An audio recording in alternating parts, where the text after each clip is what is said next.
Hi, I'm Sean Shapiro from the Toronto Police Service, and this is TPS Traffic Jam, episode number 4. It's very exciting. Today I'm joined by Carolyn Swinson. She's the Director of Victim Services for MAD Toronto, and we're going to talk about stuff and things. So good morning, and how you doing? Good morning. I'm good, thank you. I'm good on the bright sunny morning. I got a chance to go outside today, which is rare, Yeah. and it really, really is fantastic out there. Yes, But beautiful. I'm glad to have you here, and I'm so glad Thank that you. we're actually getting to talk. So let's talk about MAD. Many people don't understand or know what MAD is. No, and it's that's absolutely true. MAD, Mothers Against Drunk Driving, it's a group of volunteers. The mission statement for MAD is to stop impaired driving and to support the victims of a violent crime. And the one things that MAD they know about us is maybe they'll see the PSAs on the TV and they'll maybe notice when we're advocating for change with the courts. The one thing that a lot of people don't know about is the amount of support that we provide to victims, and that's a that's a huge piece of what MAD does, and we provide support to thousands and thousands of victims every year. And MAD, I mean, since I was a kid, I remember MAD messaging in education Yeah, in yeah, schools and partnerships with police services, always talking about the issues surrounding impaired operation of vehicles, drinking and driving. And yet we're still, I mean, I'm now oh, much older than I was, and we're still talking yeah. about it. I know it's really frustrating. The only thing that I can say, if we do lots of public awareness, and right now our school assembly program goes into most high schools in the country, and so we are making young people aware. But it's very frustrating when you still see the number of people who are charged. I mean, right now the latest numbers that we've got that 10 people every hour are charged either with a criminal offense or short-term license suspensions due to being either impaired by alcohol or drugs, and that's really that's really scary.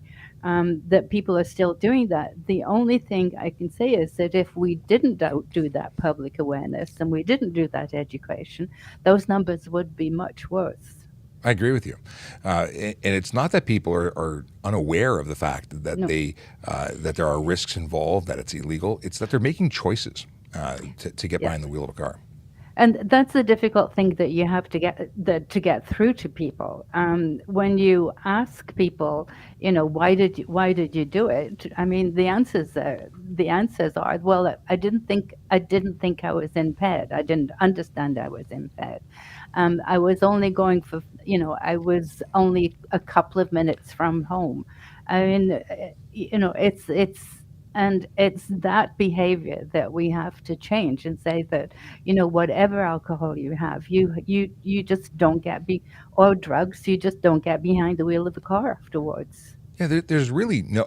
We talk about many people ask us when we talk about Yeah. how much can you have, how much is safe. Well, the really only answer is nothing. You Yeah, should not get. You should not have anything in your system. exactly. That's the only safe thing, and I know that we have the limits that are purely for policing purposes, and that if you blow between zero point zero 0.05 and zero point zero 0.09, you're going to get a license suspension, and over that, it's a criminal offense. But you're absolutely right. The only safe thing is zero. Absolutely, Yeah. and people don't know how to gauge. I mean, they say, well, if I have one an hour, I should be okay. Well, should be isn't definite, No. and impairment can come in at any level, any amount of alcohol or drugs in your system, and everyone Yeah. deals with it differently.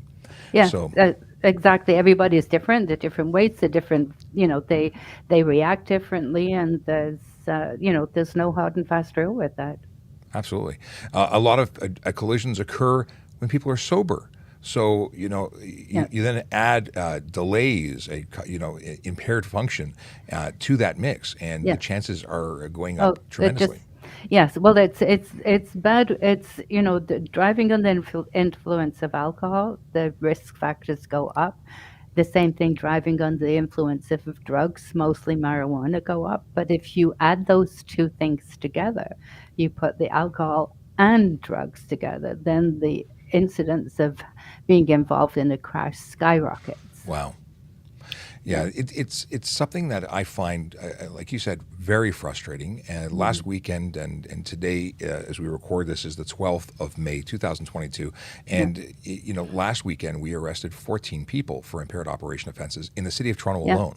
Yeah. And that doesn't factor into the people we didn't catch because they Yes. managed to avoid police or they any number of things. It's scary, and we've had Yeah. numbers of recently the long weekend. I think it was 31 or 32 people. Again, it's Yeah. not acceptable. Now, Yeah. everyone I imagine has a story as to why they got involved with MAD. Yeah.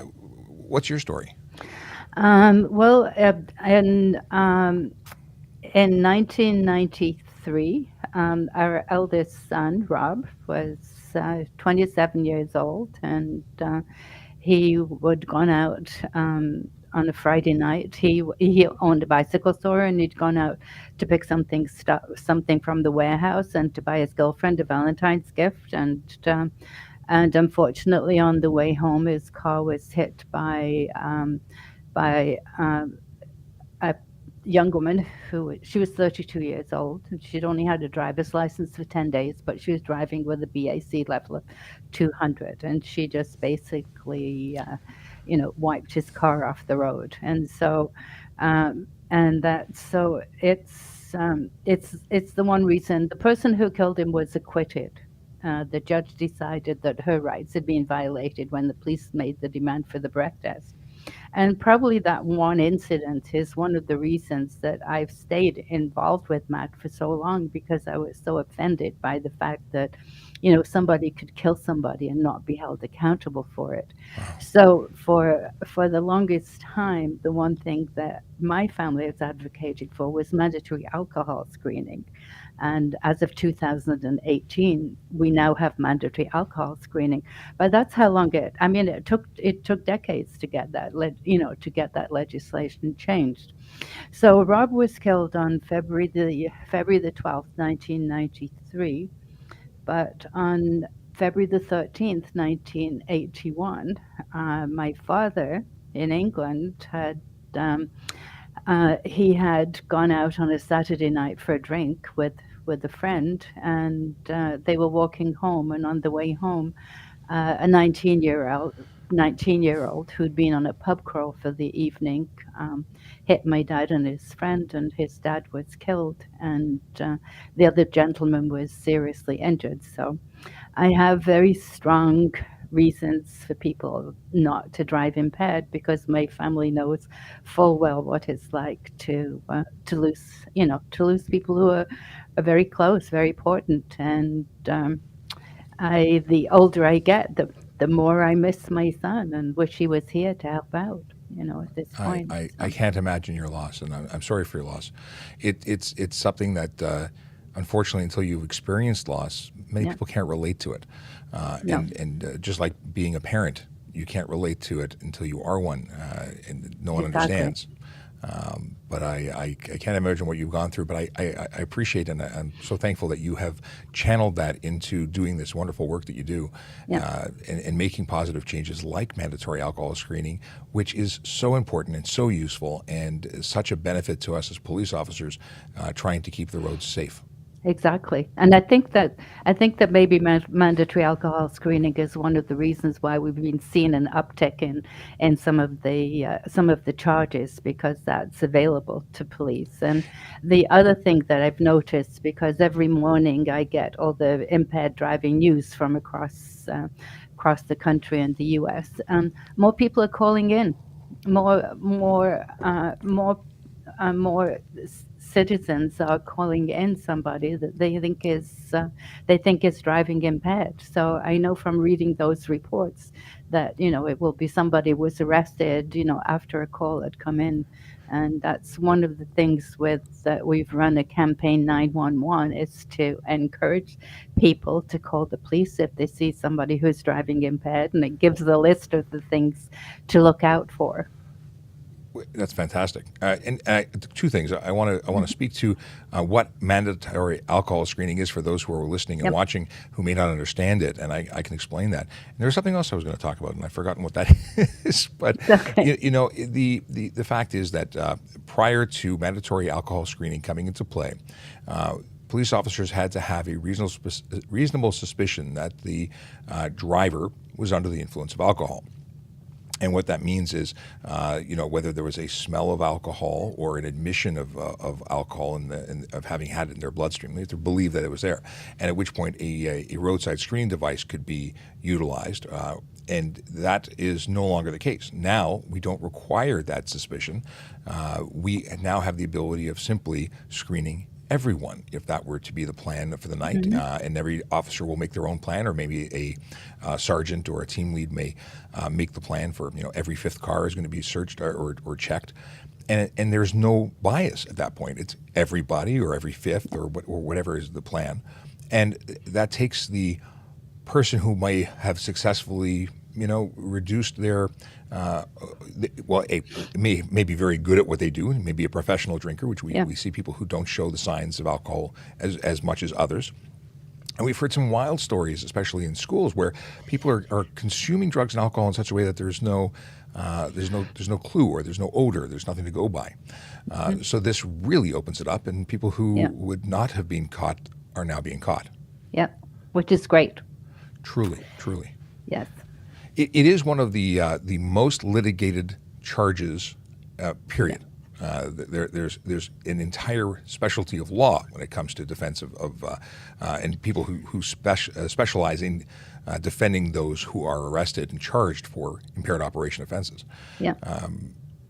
So the average person who's charged can expect to spend $15,000 to $30,000 in a defense, and that maybe my numbers are. I don't know. You may know. I think you're right. So it's not cheap. But some people might be motivated simply on saving a few dollars. Don't drink, and that tends to be very often the excuse we hear. I didn't want to pay for a cab. I didn't want to leave my car and have to take another cab home. Such petty, minor reasons, in my opinion, for why they would then get behind the wheel of a car and potentially kill someone, themselves or others. It's really sad. Yeah, no, and when you think about it, I mean, it's really a dumb thing to think about. What is the cost of a cab? Is the cost of dealing with an impaired driving charge? There's nobody out there that couldn't find a better use of spending the money than spending, tens of thousands of dollars on depending an impaired driving charge. A cab or Uber is an absolute bargain. Absolutely, and that's if everything goes well. When things don't go well, it's the potentially for themselves the lifelong injuries and the therapy they may need if they take someone else's life, the multitude of individuals who are impacted by when people are killed, when communities are broken, all because of these choices. And it is choices. I hear excuses, but there are choices made by drivers, and sadly, when you are impaired, you don't make good ones. No, exactly. And that's why our constant messaging is it's too late to make those choices when you're out there. You need to make those decisions about how you're going to get home safely before you leave the house. And because, as you say, when you're impaired, your judgment, you're not making the right decisions, and that's too late. It's too late. You need to know how you're going to get home safely before you leave the house. I think it's interesting. I grew up just north of the city, and I had experiences. I was involved with different organizations in high school about impaired driving, Ontario Students Against Impaired Driving, and so on. And we all had been touched by people in our community, students at our school. People who were killed when I was in high school. We had students who transferred to our school after they were involved in collisions that killed their friends. Yeah. That was when I was in high school, and I had already experienced some level of impact from an impaired driver. I'm thankful that I didn't lose anyone closer to me, but I was still exposed to it. And then as a police officer, we see it time and time again. I've arrested countless number of people for impaired operation, and we see the carnage. Oh, absolutely. And you know what? It has a ripple effect. It doesn't affect just two families. Even to this day, even, it's so long ago since our son was killed. And on the anniversary of his death, and we post something on Facebook, and the heartbreaking, messages from his friends, even after so long, it's still, it affects so many people. And it doesn't go away. It's lost. That No, without that's closure, it. you can't fix it, and there's nothing to do except, Yeah, close is a word that I don't like because there is no closure. yeah. You never get over losing. You don't get over losing somebody. You learn to live with things, but life won't ever be the same. Well, I've lost people through natural means or Hmm. sickness, and there's no closure there either. No. But this is worse. This Yeah. is a million times Yeah. worse. Yeah. I see a multitude of pictures behind you. Lots of Yes. people. Let's talk about that. Behind me, this is it's the memorial wall. We have one that's national, which has thousands of pictures on it. This one is all victims from the Toronto chapter of who that mostly victims that we've been involved with in the chapter. I probably know almost every family on the screen behind me, and the people who've either been killed or injured in impaired driving crashes. There's a couple of police officers on that wall, and one of the things, as I said, we provide support to families. One of the things that we do with families is go to court with them, and I would think that over the years I've been to probably over 50 trials with families, and it's important to do that. And because most people end up, you have somebody who's killed in an impaired driving crash, they've probably never been in a courtroom before.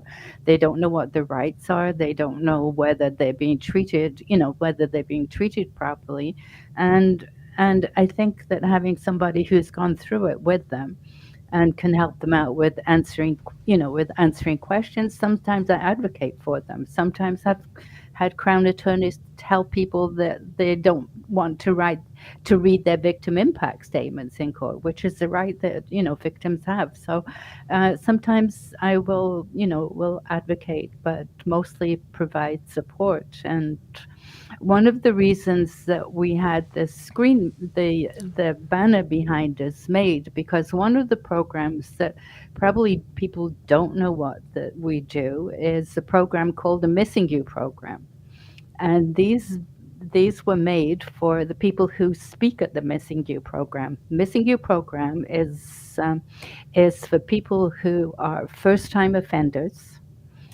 Through the sentencing in the courts, the judge will order them to attend the Missing You program, and there are currently three running in the GTA area, and it's just a one-time event, but we have a video specifically geared for people who've been convicted, and they will show the video, and then we will have two or three victims who will share their personal stories with the people, with those people who've been charged and convicted. Um, they won't have anybody in that group who's killed or injured somebody, but what we hope is those people who've been we know they've done it once. We just hope that with sharing our personal stories with them, that they're not going out to do it again. And so we have a group of dedicated volunteers who will share their stories with people. I've had the good fortune of listening to many different stories and speaking to people who've been affected by impaired drivers and tragic loss. And I'm glad we're not going into deep into the stories because I don't really want to cry on camera. No, no. It's Okay. hard not to be Hmm. moved and affected by these stories of horrible loss. Yeah. Yeah, absolutely. And that's what we hope, that if these people actually see somebody who has been, and speaks from the heart, and usually at the end of those, people will thank us, and they will realize, they'll thank us and say, you know what, I didn't think, and I don't know what would happen if it was if I lost my child, and so I'm not sure. I'm not. I'm realistic. I'm sure that we won't get through to everybody, but we hope that we make a difference to a lot of people. Yeah, and I'd like to see maybe we can get to more people before they're convicted to Yeah, get the message so they never kill anyone. yeah, I've recently seen a trend when I create videos based on the number of arrests that we've made. Quite a number of people who are currently on charges, multiple convictions, and they're still being caught behind the wheel of a car while impaired by drugs or alcohol, yeah, and that is a truly scary. I mean, it's scary that we're getting so many anyway, but the yeah. number of people who are repeat offenders is mind-boggling. Yeah, no, it's horrifying, and we see that, and we have one tragic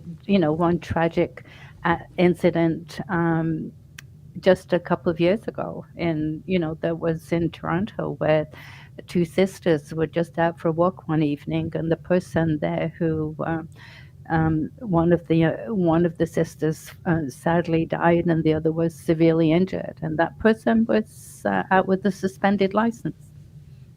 The And fairly off topic, well, on or off topic, Tennessee, I think it was, it recently came into or added a new law where if a impaired driver kills the parent of a child, yeah.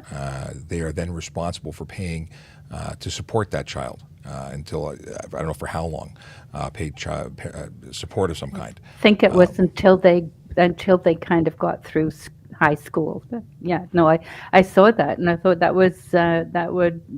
I wondered if that would make people sit up and think if they felt that they had to be responsible for that, financially for that child, It's not just children.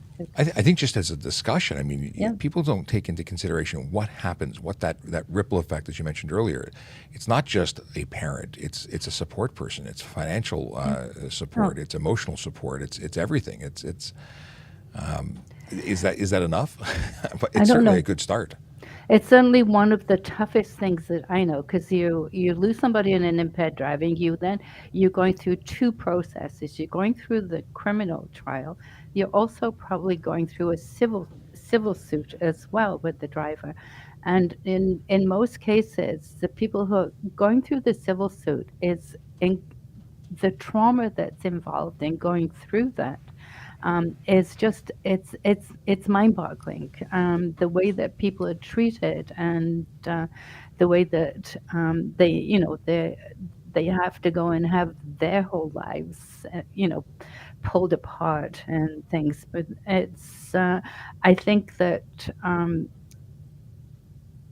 I don't think I've seen anybody who's gone through that not be traumatized by it, and not be shocked by the process of going through the civil suit.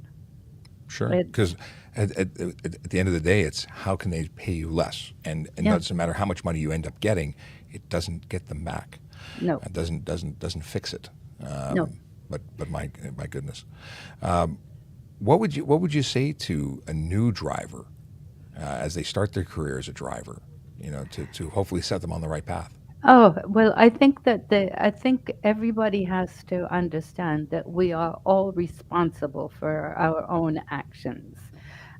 Nobody else is going to be making the right decisions for you, and you have to learn to be the big person, and the person who's going to say, um, and and is that I'm going to do the right thing, and I'm going to be careful, and um, and that I and it's difficult with teenagers, but to stand up and not be caught up in that, in that group, because everybody's doing it. I must be the same thing.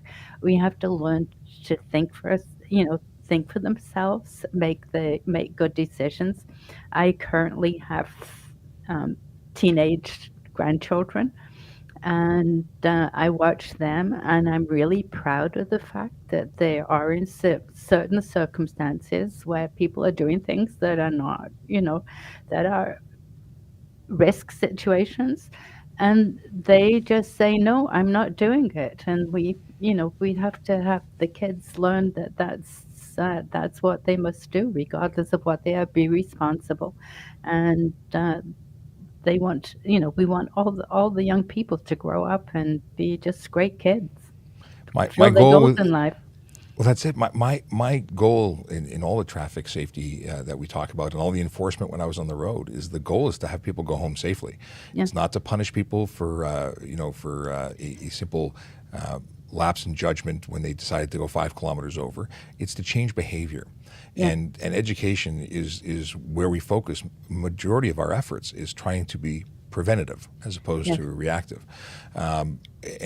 For the new drivers, from my perspective, it's not just about not doing it yourself, but also standing up to people who do choose to do it. Yes.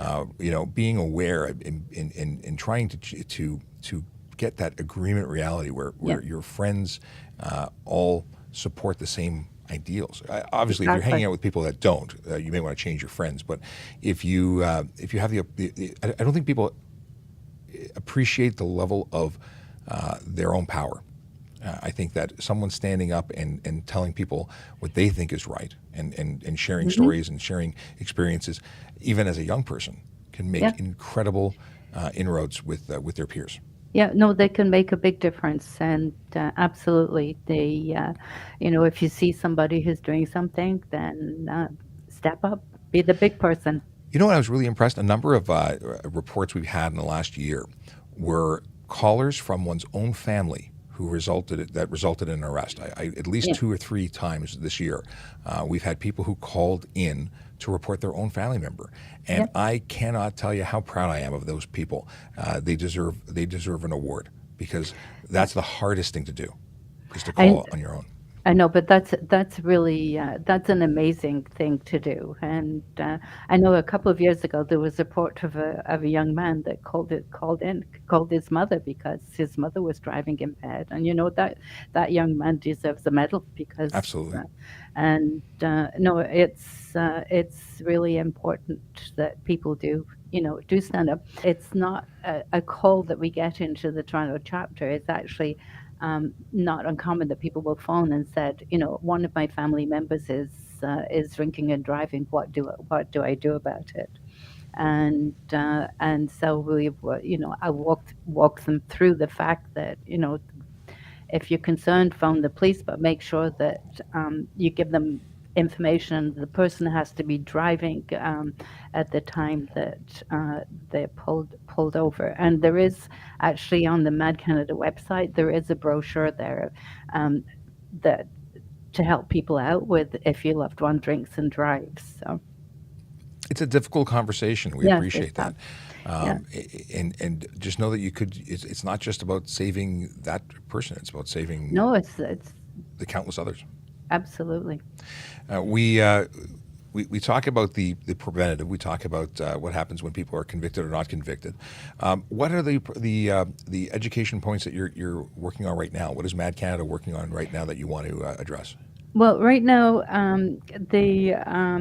right now we've got the campaign 911 coming up for the summer. That's a summer campaign. We have that's encouraging people to phone in. There's boating, safe boating, because we know that we don't want people out there driving boats that are impaired as well. We usually most of the time right now I don't think we're working on anything provincially.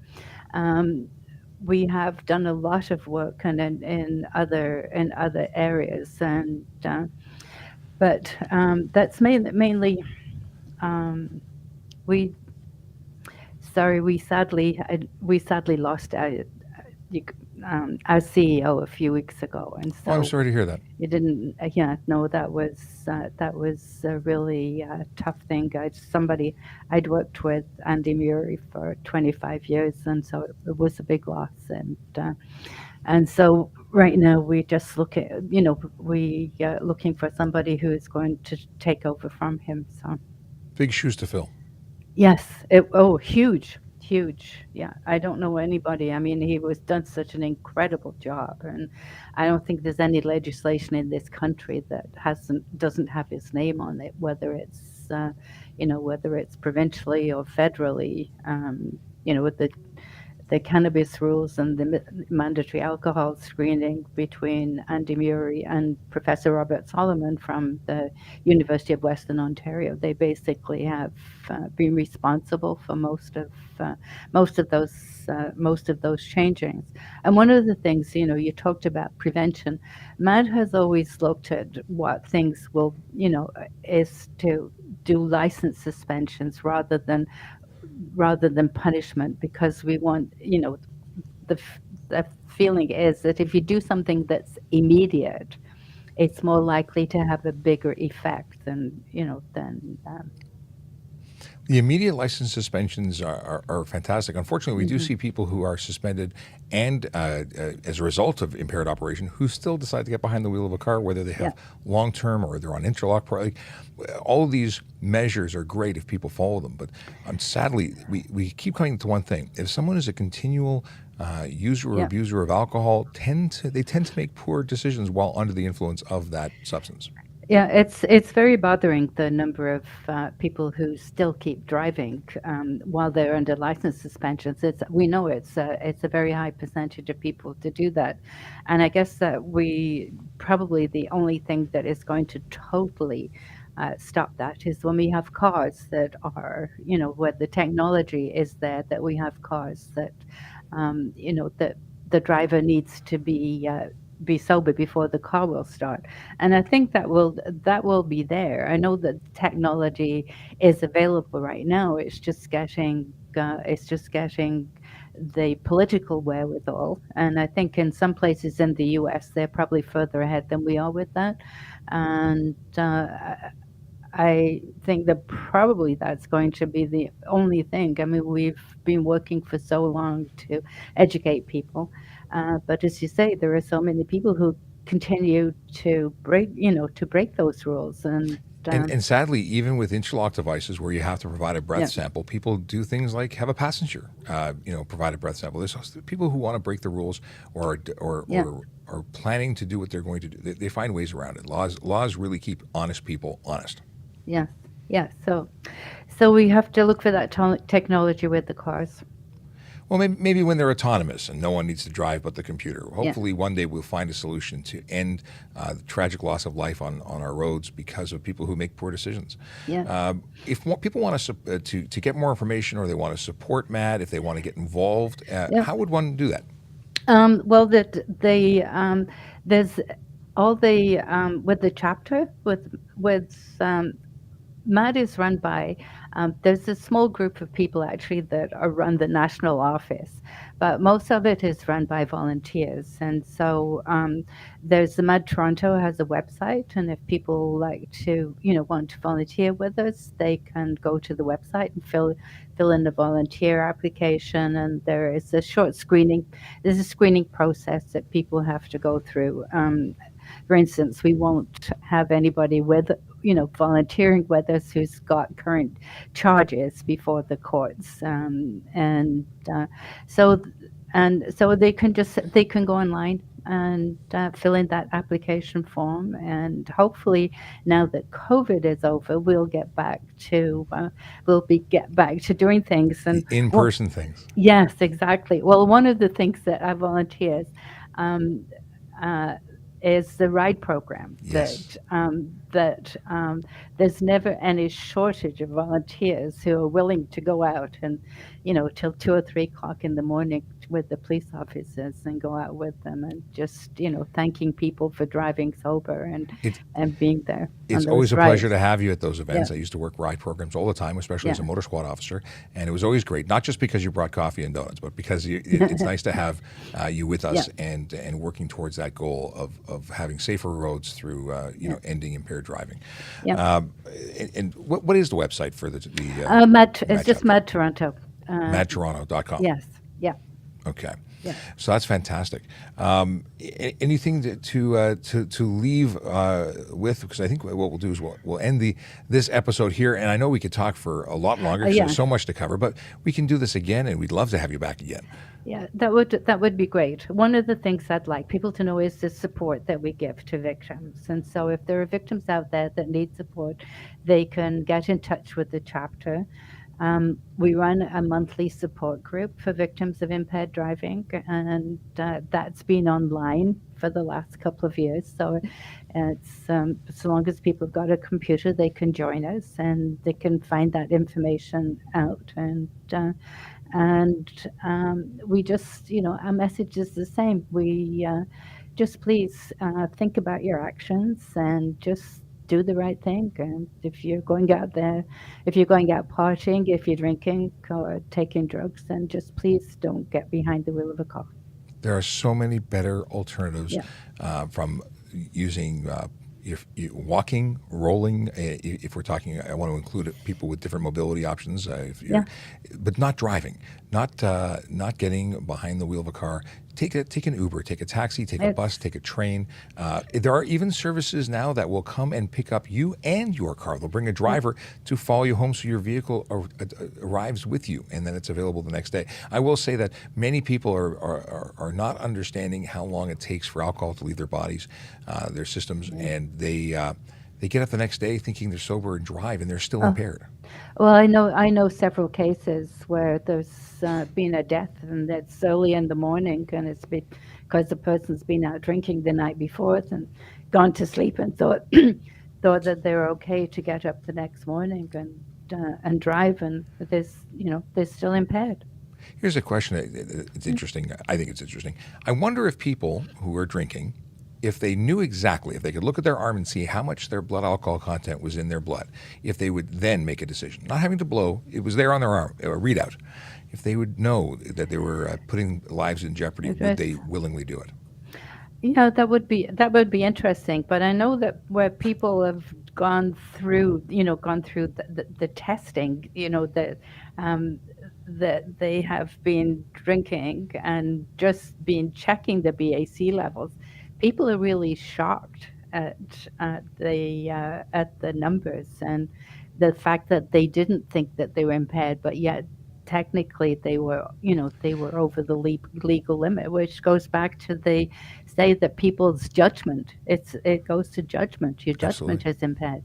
I know we said we were ending, but at the same time, I just remembered something. There was a video that I saw, I think when I was a recruiter, maybe before I even became a police officer, and it was booking footage of a gentleman who came through the booking halls of a police station, Yeah. and the best way to describe him is as a fall down drunk. Yeah. And they blew very close to the limit. They were just hovering around the limit of what was actually. Let's make a number up of 100 is what they would have blown.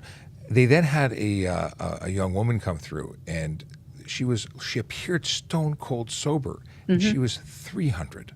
Yeah. So just because someone seems to be okay, doesn't mean they're okay. No, it's a tolerance. It's a tolerance level. If you're used to drinking that much, that you are not going to show the signs of impairment. That's why mandatory alcohol screening is So good. such a good tool to have. Yeah, I am someone who occasionally will have a beer, and because I am so infrequent with my consumption of alcohol, that one beer is plenty, and I wouldn't drive after it. Good. That's it. Thank you so much for joining You're us. welcome. And, Thank you. We'll be in touch. We'll do this again. Great. Thank you.